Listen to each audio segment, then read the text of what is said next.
চট্টগ্রাম এখন দেয়ালের বাসা নিয়ে উত্তপ্ত। জুলাই অভ্যুত্থানের স্মৃতিবিজড়িত গ্রাফিতি মুছে ফেলাকে কেন্দ্র করে নগরের টাইগার পাস থেকে লালকান বাজার পুরো এলাকায় তৈরি হয়েছে চরম উত্তেজনা। রাজনৈতিক পাল্টাপাল্টি অবস্থান, সড়কে অতিরিক্ত পুলিশ মোতায়েন আর সভা সমাবেশ নিষিদ্ধের ঘটনায় নগর জুড়ে ছড়িয়ে পড়েছে অস্থিরতা। সকাল থেকে টাইগার পাস, জিইসি, ওয়াসা মোড় ও দেওয়ানহাট এলাকায় বিপুল সংখ্যক পুলিশ সদস্যকে সতর্ক অবস্থানে দেখা যায়। গুরুত্বপূর্ণ মোড়ে বাড়ানো হয় টহল। এসব এলাকায় পুলিশ সদস্যদের সাথে শিক্ষার্থীদের ধস্তাধস্তি ও ধাওয়া পাল্টার একাধিক ঘটনাও ঘটেছে। পুলিশের হাতে আটক হয়েছেন কয়েকজন।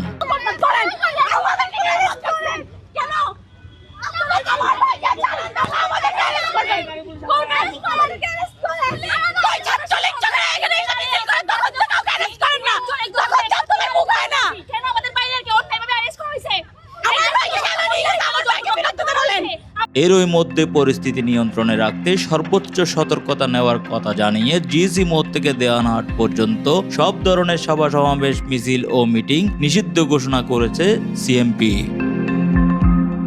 গণবিজ্ঞপ্তিতে বলা হয়েছে, শান্তি শৃঙ্খলা ও জননিরাপত্তা বজায় রাখতেই এই সিদ্ধান্ত। যারা আসছে এরা এনসিপির লোক না, যারা প্রোগ্রাম অলরেডি আগে ডিক্লেয়ার ছিল তারা আসে নাই। তো এরা হলো আইন অমান্যকারী জনতা। আমরা আমাদের আইন শৃঙ্খলা বাহিনীকারী হিসেবে আমরা দেশের এই শহরের জনসাধারণের শান্তিপূর্ণ অবস্থান, আইন শৃঙ্খলা এবং নিরাপত্তা নিশ্চিতকরণের জন্য আমরা আমাদের শক্ত অবস্থানে থাকব। গতকাল রোববার রাতে নগরের কয়েকটি এলাকায় জুলাই অভ্যুত্থানের স্মৃতিবিজড়িত গ্রাফিতি মুছে ফেলাকে কেন্দ্র করে উত্তেজনার সূত্রপাত।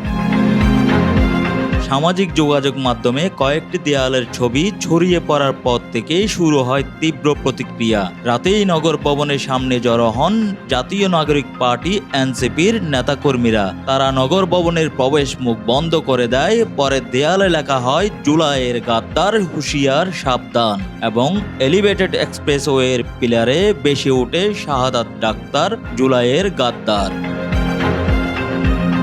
এনসিপির অভিযোগ, পরিকল্পিতভাবে জুলাই আন্দোলনের স্মৃতি মুছে ফেলা হচ্ছে। দলটির মহানগর সদস্য সচিব আরিফ মঈনুদ্দিন সরাসরি মেয়র ডাক্তার শাহাদাত হোসেনকে দায়ী করে বলেন, আবারও গ্রাফিতি অঙ্কন করা হবে।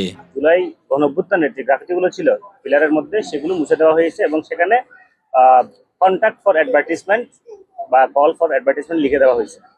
এরপর আমরা আমাদের জায়গা থেকে আমরা প্রতিক্রিয়া জানিয়েছি যে এটা মেয়র শাহাদাত উনি ঠিক করেন না, এটা উনি সামান্য টাকার জন্য, কিছু বিজ্ঞাপনের জন্য উনি এই কাজটা করেছেন, আমরা আবার গ্রাফিতি আঁকবো। তবে অভিযোগ প্রত্যাখ্যান করেছেন মেয়র শাহাদাত হোসেন। তিনি দাবি করেন, পরিচ্ছন্নতা কর্মীরা পোস্টার সরাতে গিয়ে কিছু গ্রাফিতি ঢেকে ফেলেছে মাত্র। এই ঘটনাকে কেন্দ্র করে উদ্দেশ্য প্রণোদিতভাবে নগরকে অস্থিতিশীল করার চেষ্টা চলছে বলেও অভিযোগ করেন তিনি। তারা দেখছে যে পিলারের মধ্যে এখনো পোস্টার আছে, সে যদি আরো 3-4 স্টেপ যায় দেখবে তো এখানে পোস্টার সাটানো আছে, এখনো কোনো গ্রাফিতি দেখা যাচ্ছে না। অথচ সেটা সে কম্পেয়ার করছে না। এবং আমার একটা স্টেটমেন্ট 5টার দিকে গেছে, তারপরে সে 7:30 দিকে কেন প্রোগ্রাম? এই প্রোগ্রামটা আসলে তারা দিয়েছে রাজনৈতিক উদ্দেশ্য প্রণোদিত। মেয়র আরও বলেন, জুলাই আন্দোলনের সময় তিনিও হামলা ও ক্ষয়ক্ষতির শিকার হয়েছেন। এমনকি নগরের বিভিন্ন গ্রাফিতি নিজের অর্থায়নে করানোর দাবিও করেন তিনি। তখন একমাত্র সম্ভবত আমি গিয়ে টাকা দিয়েছি। এখনো বৈষম্য বিরোধী ছেলেরা অনেকে আছে যারা কালকে দৌড় মেরে এসে যারা এটা শোনার পর আপনি তো আমাদেরকে সাহায্য করেছেন, এরা মিথ্যা বলছে। রাত বাড়ার সঙ্গে সঙ্গে বাড়তে থাকে রাজনৈতিক উত্তেজনা। টাইগার পাস এলাকায় এনসিপি ও বিএনপির স্থানীয় নেতাদের মধ্যে উত্তপ্ত পরিস্থিতির সৃষ্টি হয়। পরে পুলিশ হস্তক্ষেপ করলে পরিস্থিতি কিছুটা নিয়ন্ত্রণে আসে। তবে দেয়ালের কয়েকটি গ্রাফিতি ঘিরে শুরু হওয়া এই সংঘাত এখন শুধু রং বা লেখার মধ্যে সীমাবদ্ধ নেই।